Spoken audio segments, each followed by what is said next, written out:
What does the short-term and long-term future of oil look like? Oil is, to use a technical term, ugly.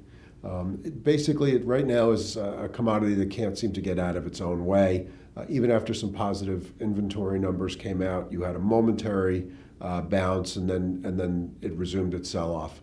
On a short-term chart, you really would be trying to catch a falling knife if you tried to trade against the movement now. Does that mean that it can't bounce from here? Of course it can. But right now, it's very much of a trending market to the downside. If you look at some longer-term charts, that's also not necessarily a pretty picture.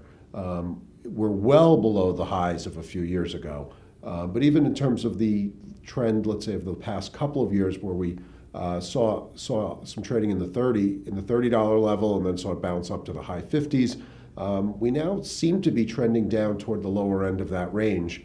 And again, I don't want to call a bottom or call a top or say this persists too much in one direction, but looking at things, it's definitely not a strong picture.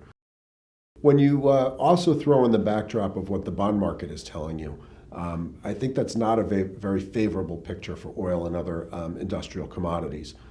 The very, very flat yield curve, I've seen numerous attempts to explain it, but usually what that means is that there's a very, very low likelihood of inflation being priced in.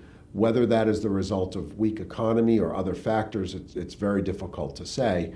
But if you combine the fact with no inflation and a commodity that is usually considered one of the root causes of inflation acting terribly, that does not necessarily paint a very good picture going forward.